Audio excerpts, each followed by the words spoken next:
Buenos días. Buenos días, profe.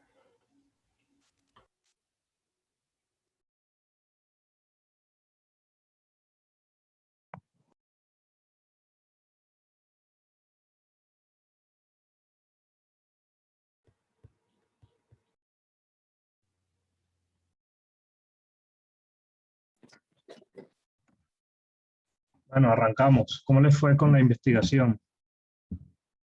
Cuéntanos, Angie Lorena. Hola, profe, buenos días. Bien, ¿cómo vas? ¿Qué investigaste? Pues la verdad, averigué un poco lo de en sí que son principios del derecho procesal, lo de las clasificaciones, principios rectores y una parte constitucional, pero entonces no sé, tengo una confusión porque en todos tres me da o sea, me dicen lo mismo. Entonces Como si tuviera un punto de encuentro. sí, entonces que como confundí en esa parte. ¿Y cuál es ese punto de encuentro que ves? Que en los tres, tanto constitucional como general y procesal, destaca mucho el principio de la igualdad. También, ¿dónde más vi? La inmediatación, entonces no sé, La inmediación. eso, inmediación. Pues entonces una parte decía que los principios del derecho procesal es cada una de las máximas particularidades por donde cada cual se rige para sus operaciones.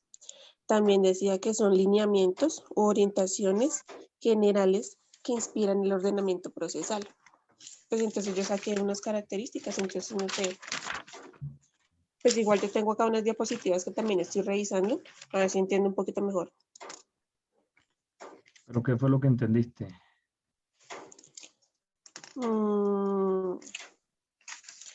Pues es que como todo se liga como más a la dignidad humana, a que todo tiene que ser, había una parte donde leí que tiene que ser, o sea, como diciendo que si no cumplen como con ciertos requisitos, el ordenamiento o el Estado tiene la obligación como de exigir que cumplan, así no les guste.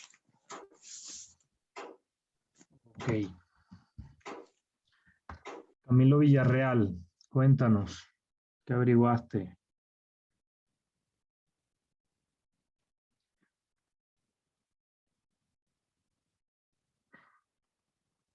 Camilo Villarreal.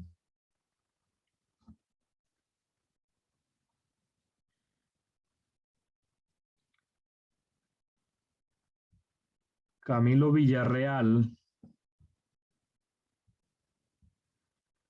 Listo. Fabiana Moreno, ¿qué averiguaste? Profe, bueno, digamos, en lo que son los principios generales del derecho penal, encontré el principio de No, legalidad, aquí no estamos en derecho penal. bueno, el de procesal. Ok. Cuéntanos.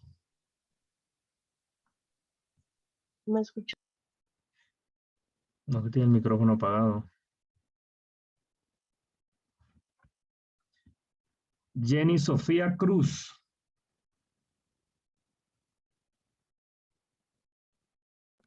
Hola, profe, buenos días.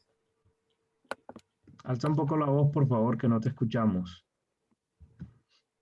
Eh, bueno, lo que yo encontré del principio procesal, pues lo que prácticamente hablaba ahorita la compañera Lorena, de los principios procesales encontré que se pueden clasificar en cuatro. Primero, el principio del procedimiento, que es el principio de oralidad, principio de inmediación, publicidad. En principio procesal, referidos a la formación del material táctico, aportación e investigación y su valoración, prueba libre y tasada. En tercero, en principio relativo a su estructura e igualdad. Y principios relativos al objeto procesal, dispositivo y acusatorio. Listo, bueno. Gracias.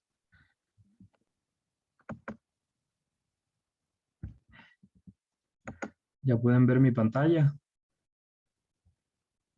Sí, profe, ya.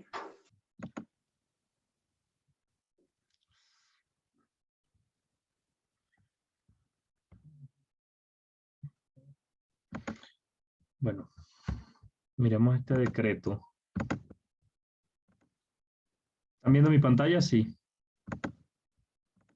O ya no. No, Dejaste. profe, ya no.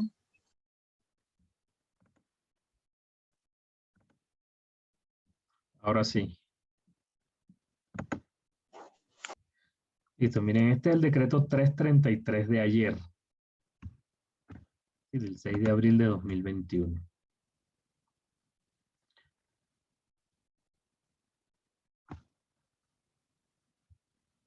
Por el cual se modifican numerales tal del decreto 1069 referente a las reglas de reparto de tutela.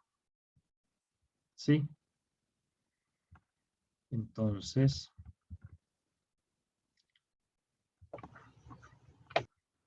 aquí en el artículo primero, presten mucha atención, por favor.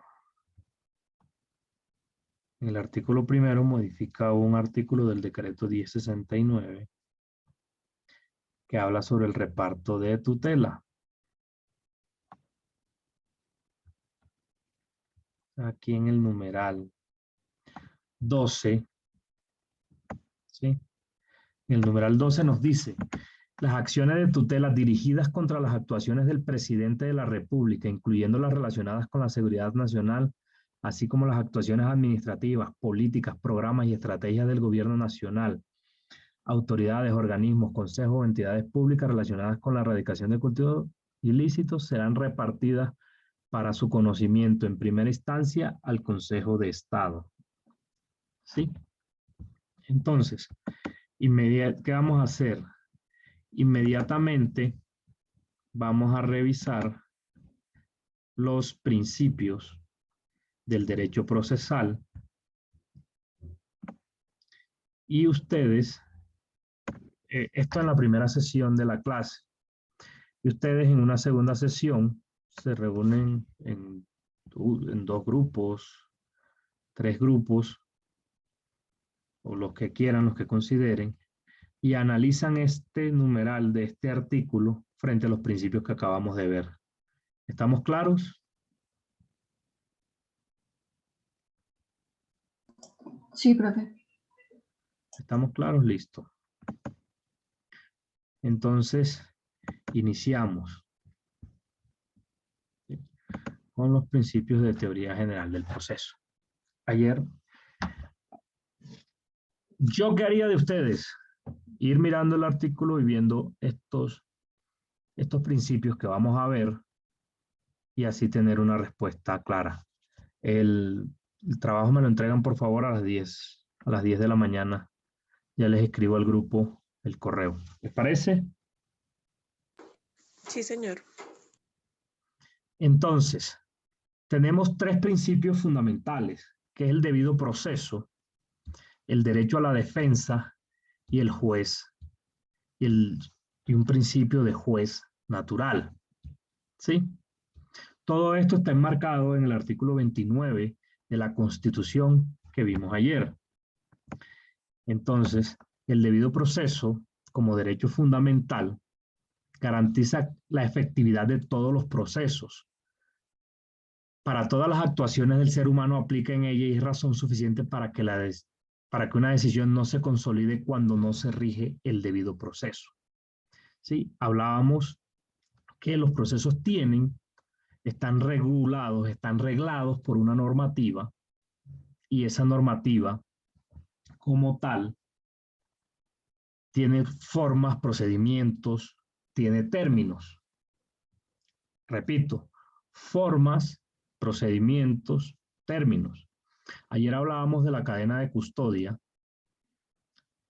de cómo se debe desarrollar la cadena de custodia. Entonces, les pongo un ejemplo.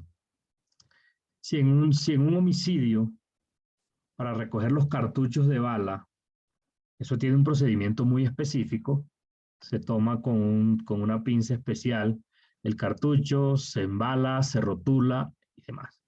¿Qué pasa, Ailín, si yo cojo el cartucho con la mano? Ailín.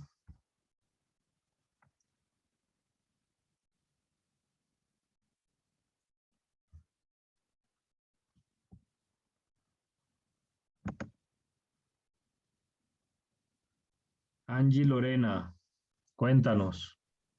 Profe, pues primero se contaminaría la evidencia y segundo ya no sería válida para sustentarla en un juicio. Claro. Y se dañaría el caso. ¿Y cuál es la razón de esa? Porque no estuvo de acuerdo a las formas. ¿Cuál es la razón de ser de esas formas? Que razonablemente, al no cumplirse esas normas, como en el ejemplo que tenemos aquí, se está viciando el procedimiento y se está viciando la prueba. Está la prueba contaminada y no puedo Entonces ya no es una prueba válida en el sentido de que no se puede saber si la vocación probatoria, lo que tenía que probar, lo puede probar, porque ya está contaminada, no está espuria, no está tal y como quedó en la escena. ¿Sí me explico? Sí, Entonces, señor, yo no. ese es un ejemplo de la razón sobre las formas y los procedimientos, la razón de ser de que los procesos y los procedimientos están reglados y debe seguirse y sujetarse a esos procedimientos. Entonces, Angie Lorena. Señor. Señor.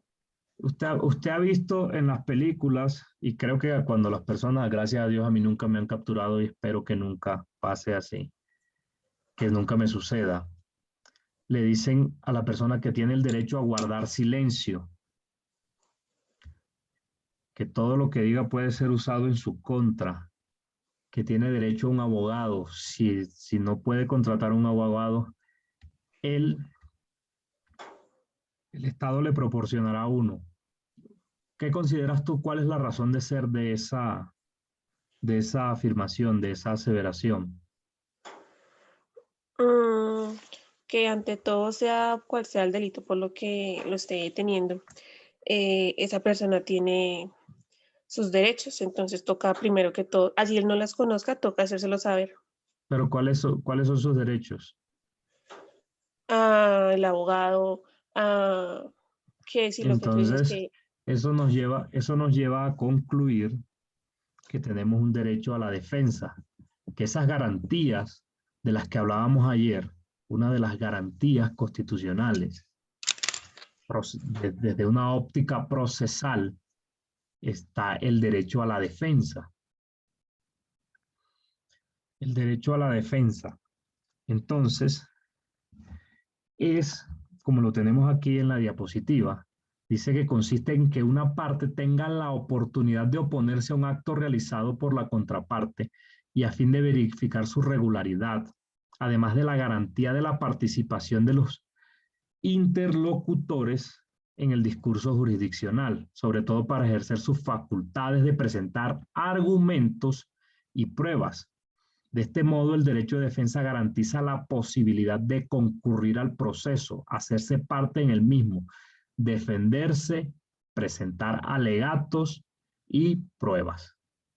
Entonces, nosotros tenemos una garantía procesal de poder defendernos, de poder presentar pruebas, de poder controvertir las pruebas que se presenten en nuestra contra. Entonces, como el proceso es una litis, es un conflicto de intereses, lo más elemental como garantía ciudadana es que podamos tener la posibilidad de defenderse. Entonces imagínense ustedes en el escenario que a mí me sancionen, o sea, cuando veo, o un ejemplo que está muy claro, no sé los que tengan aquí vehículos, que el tema de las fotomultas, que iba un carro de propiedad de uno, le tomaban una foto, un policía o bien una cámara de esas, de las llamadas cámaras salvavidas, y ya inmediatamente le imponían a uno una sanción. O sea, ya el comparendo, ya la responsabilidad contravencional era para uno, por el solo hecho de ser el propietario, por cualquier nombre que le pudieran poner, pero es por el solo hecho de ser el propietario. ¿Qué dijo la Corte Constitucional? Lo que pasa es que el derecho punitivo, o sea, el derecho sancionatorio, tiene que establecer una responsabilidad personal y no se le está brindando al ciudadano la garantía de defenderse, ni mirar la responsabilidad como tal. ¿Sí? Una cámara de esa no tiene cómo verificar quién iba conduciendo. Y ahí la responsabilidad es para el que conduce. Las responsabilidades frente a las normas de tránsito es para las personas que conducen. Entonces, aquí no hay un escenario en el que se pueda ver. Entonces, o sea, me llega el comparendo y cómo me defiendo. Entonces, es un ejemplo clásico. La compañía. Ashley Villarreal. Profe, ¿yo puedo decir algo? Lo que quiera, doctora. Gracias, profe. Yo creo que eso es más como negocio. No, es que es un Usted sabe que negocio. acá eso es un Eh, negociazo, profe. Es que es un negocio, y lo que dijo la Corte es eso, es que lo importante no es el pecunio, no es el dinero, sino es la sanción frente a la norma. O sea, le da una visión distinta. Y por eso es que lo declaró inconstitucional. Y por más que quisieron, bueno, que entre abogados, dos abogados, tres discusiones. Entonces no se trata quisieron darle la forma que ellos quisieron, pero no. O sea, no hay una posibilidad real de establecer que la persona es la que iba conduciendo y no se le estaba dando la garantía de la defensa. Mira lo importante de las garantías ciudadanas y de estos principios. Entonces, Ashley Villarreal, ¿nos acompaña o solo se conectó? Señora, aquí estoy. Bueno, Ashley, pregunta. Ayer poníamos un ejemplo en el que Ailín me prestaba un dinero e iniciaba un proceso, pero resulta que el reparto no lo hicieron a la jurisdicción civil. Esta es una obligación de naturaleza civil, sino que el reparto cayó en un proceso, en un juzgado penal. ¿Qué opinas tú de eso? Pues es que depende, profe. Depende. O sea, es que, o sea, bueno, no sé, yo lo veo como, porque, o sea, como porque tendría que ir a la parte penal si es algo, no sé si se diga bien esta palabra, es administrativo, ¿sí? O sea, es ay, Es civil, sí, tranquila. Listo, perdón, es gracias. civil. Ana Aguilera. Pues, profe, yo tengo entendido que cuando son tutelas, pues el reparto es al azar. Entonces, No pues. es tutela, este es un proceso ejecutivo como lo hablamos ayer, el ejemplo que poníamos ayer. El de Aileen. Entonces, ¿por qué terminó en lo penal? Se supone que no es la jurisdicción.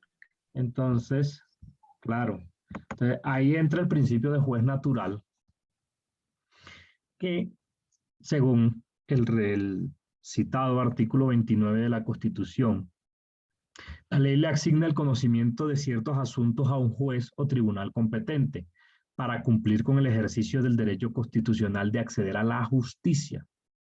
El derecho a un juez natural es un derecho a un juez preestablecido con competencias fijadas, óigase bien, en la ley, y que de esta manera permita que en el juicio exista una garantía de imparcialidad. ¿Alguna pregunta hasta aquí?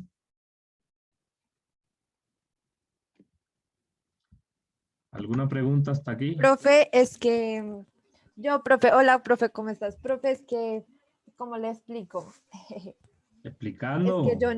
Es que yo no puedo estar de estos 2 días muy pendiente de las clases, entonces estoy un poquitico perdida.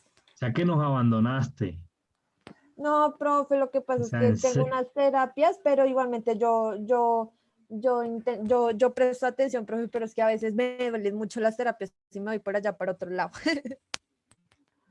No, pues ahí están los videos. Creo que este fin de semana toca subirlos en YouTube. Y en ¿Sí? el, Ay, sí, profe, por favor. creo que se llama Parcelador o en la página. Entonces, Sí, señor. para que lo veas. Ay, muchas gracias, profe. Entonces, bueno, ¿quién más nos acompaña aquí? Siempre le pregunto. Jenny Sofía Cruz. Ah, no, Valentina Trujillo.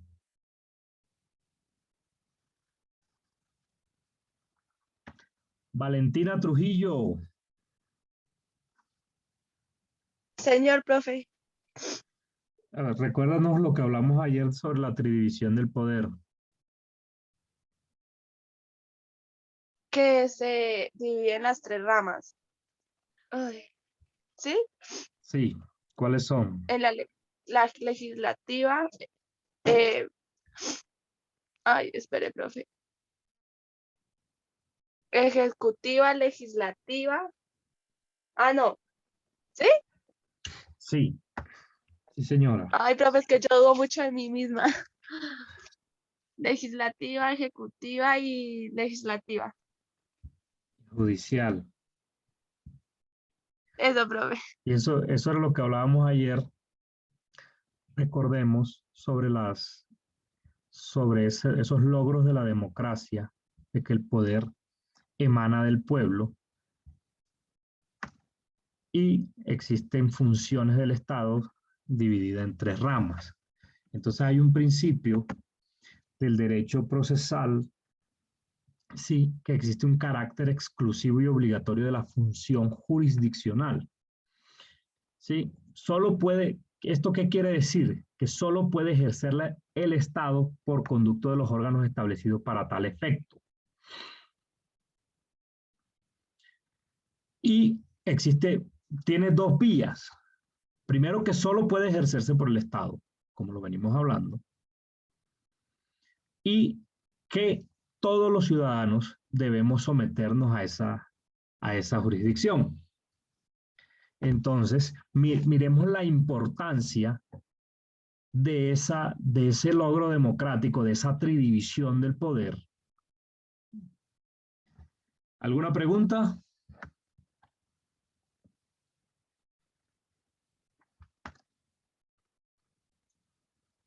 ¿Alguna pregunta hasta aquí? Ay, profe, yo sigo perdida. No, profe. Bueno, ¿Pero en qué sigues perdida? Pues, profe, como no estuve ayer, pues no sé lo que está hablando, profe. Solamente sé que mi compañera dijo sobre las ramas de la Del poder justicia. público. Eso.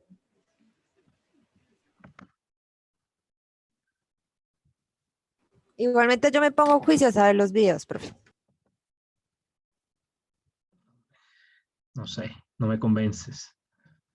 Ay, profe, no sea así. María Fer Beltrán. Señor, Imagínate este escenario, ok. que a ti te demanden y tú no lo puedas ver el proceso. ¿No te lo dejen ver? ¿Sí? Sí, sí, señor. Pero además, una parte del proceso está en un juzgado, otra parte del proceso está en otro juzgado. ¿Sí? Sí. Y que no te dejen hablar. ¿Qué ves tú ahí? Pues una violación al derecho procesal. ¿Pero por qué? Pues porque primero no no tengo el conocimiento sobre de qué me están demandando. Entonces, pues, no tengo la posibilidad, pues, primero de defenderme porque, pues, no sé a qué me atengo. Y tampoco me dejan hablar. Entonces, De acuerdo ¿sí? contigo. ¿Alguien tiene una posición contraria? Nicolás Leal.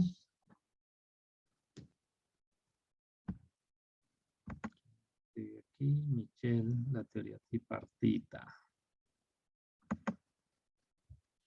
Nicolás Leal.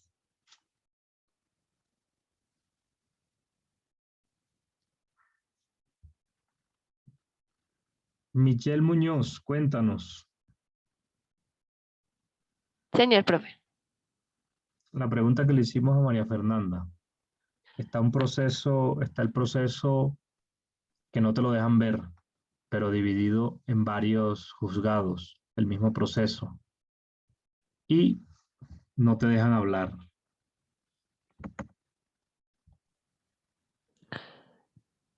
Profe, pues, siéndole totalmente sincera, no entendí muy bien lo que le preguntó a María Fernanda. Sin embargo, siento que ella se fue un poquito para la parte de pronto de alguna de las... No. La pregunta es clara. A ella la demandan, pero el proceso no se lo dejan ver. O sea, no puede acceder al proceso. Y venga, para ver. Ah, de ok, qué- no, re mal, porque igual ella de- cómo va a defenderse si no sabe, o sea, porque causales, porque términos es que la están, pues, no la van a imputar. Claro. Bueno, entonces para eso existe el principio de publicidad de los procesos. Dice que el fin de este principio es dar a conocer las actuaciones realizadas en el proceso por el funcionario jurisdiccional, para que tanto las partes directamente, ojo aquí, que es importante lo que decían ustedes, tanto las partes directamente vinculadas al proceso como los terceros de los cuales se requiera su presencia tengan pleno conocimiento de dichos actos. ¿Sí? Entonces, además de ello, Ana Aguilera, cuéntanos. Profe, pues estoy de acuerdo con usted en lo de la publicidad, porque según lo que yo investigué, todo proceso sí debe ser público, pero también considero que se le vulnera lo del derecho de la defensa, porque ella al no conocer por qué la demandan, pues cómo puede defenderse ante la decisión que se tome. Claro, de acuerdo. Bueno, entonces también tenemos el principio de concentración.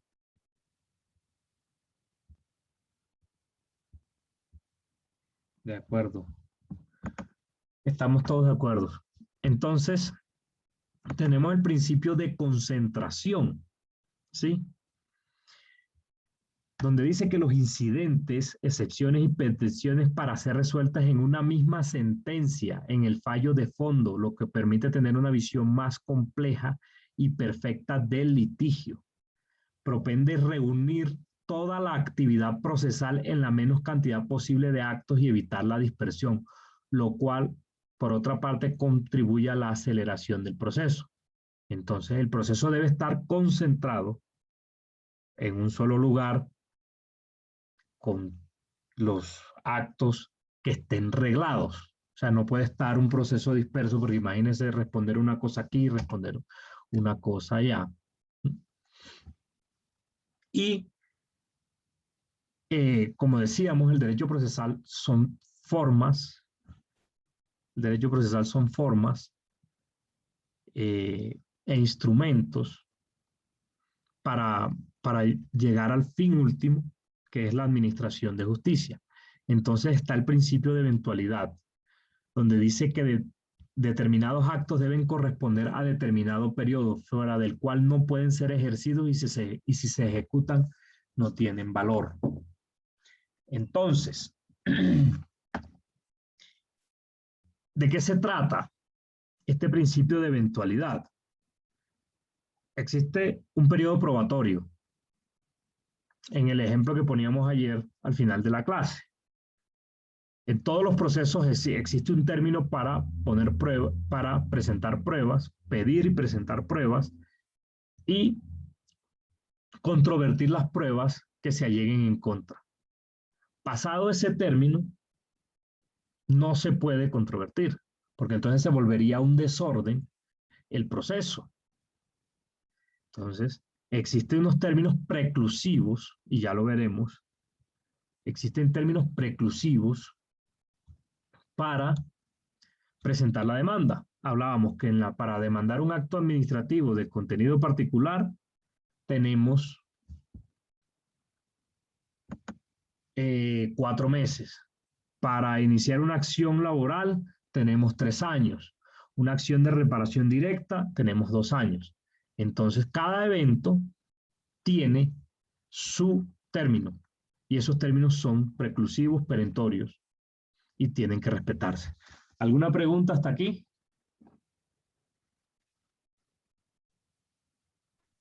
No, profe, pero tengo una Profe, duda. yo tengo una pequeña pregunta. Cuéntanos. Profe, entonces no hay ninguna como medida que uno diga laborales, civiles, ¿son tantos años o todos los términos siempre son muy variables? No, o sea, eso está taxativo en las normas. Son términos preclusivos y perentorios, está taxativo en las normas. Es que aquí se trata de que todas las reglas estén claras, todas las reglas procesales estén claras y tú sepas, el ciudadano, el abogado y demás, tenga a qué atenerse.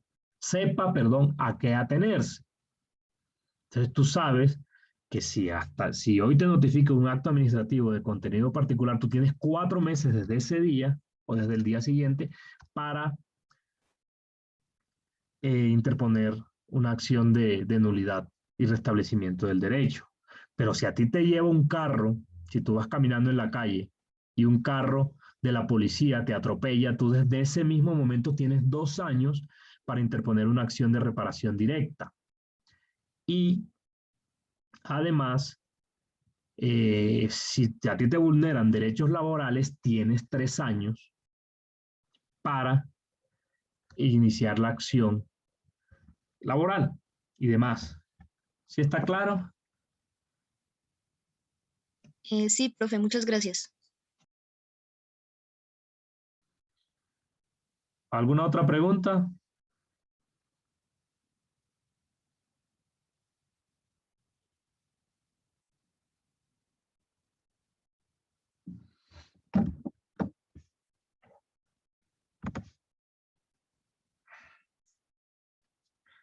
Entonces tenemos además 3 principios. Bueno, este principio de preclusión va muy ligado al principio de la eventualidad. Que el Profe, proceso una pregunta. Dime. ¿Usted nos está mostrando algunas diapositivas? Sí. Es que a mí me aparece solo Zoom, entonces, pues era para eso. ¿Y a los demás? A mí también, Yo profe. también. Me parece A mí cuántas también, licencias profe. para También, reunión. profe. O sea, no se está mostrando. No, señor, solo se ve la pantalla donde No, está profe. como en internet, o sea, como si estuviera en Google. Sí, lleva 1 hora, sí. Raro, pero bueno. No sé cómo hacer porque ya yo le di compartir y me dice que está compartiendo. Sí, profe, pero creo que si no estoy mal, tiene que escoger como le salen diferentes pantallas, ¿sí? Cuando le da a compartir. Y usted escoge cuál va a compartir. Ok. Listo. Entonces, la preclusión, como le decía, el proceso se surte mediante una serie de etapas o estancos. Profe, qué pena. Todavía no vemos las diapositivas. No, pero ya en este momento esperemos la próxima sesión. Ya tenemos 5 minutos para volvernos a conectar, porque ya aquí no sé cómo hacer. Ah, bueno, Pero- profe, a veces funciona, porque mi computador es bueno. A veces funciona dejar de compartir pantalla y volver a compartir y allá te deja mostrarlas.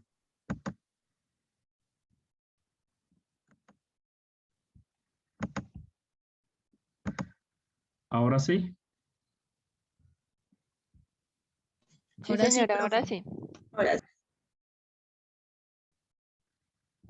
Bueno, entonces el principio de preclusión va muy ligado al principio de eventualidad y nos dice que el proceso se surte mediante una serie de etapas o estancos concatenados entre sí de tal manera que uno es presupuesto del siguiente y este a su vez del posterior, destinados cada uno a realizar determinados actos procesales.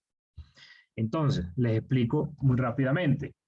Cuando uno presenta una demanda, notifica a la parte demandada y esta tiene un término preclusivo para contestar la demanda y proponer las excepciones, que eso lo veremos más adelante. Entonces, una vez se conteste la demanda, se llama que se traba la litis y se abre un periodo probatorio. De ese periodo probatorio, terminado ese periodo probatorio, se puede o se llega a la etapa de alegatos de conclusión. Y posterior a la etapa de alegatos de conclusión está la sentencia. Eso a grandes rasgos del proceso. Pero entonces, yo demando, por eso se trata de que se dice aquí en este principio que son actos concatenados, porque yo demando y me responden. Se prueba, se pasa a un periodo probatorio donde ambas partes controvierten las pruebas en su contra y aportan las pruebas que consideren. Luego pasamos a una etapa de alegatos de conclusión donde se hacen las consideraciones, se expresan o se manifiestan las consideraciones que a bien se tengan, pero respecto de esa demanda presentada, de esa contestación, de las pruebas aportadas. Y la sentencia va conforme a todas estas etapas procesales que hablamos. ¿Sí me entienden?